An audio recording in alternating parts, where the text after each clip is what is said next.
Hello everyone, how are you doing? This is MD Tech here with another quick tutorial. In today's tutorial, I'm going to show you guys how to set up and install your HP DeskJet 2130 printer software on your Windows device. So this should hopefully be a pretty straightforward process here, guys. And without further ado, let's go ahead and jump right into it.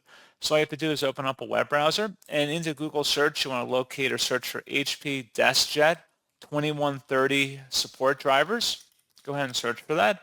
One of the best results should be an HP support page that says HP DeskJet 2130 all-in-one printer software and drivers. Go ahead and open that up. And now you want to scroll down on this page and locate underneath installation software and drivers.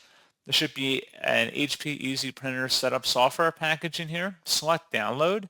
And then once it's downloaded to your computer, go ahead and open up that file to extract it.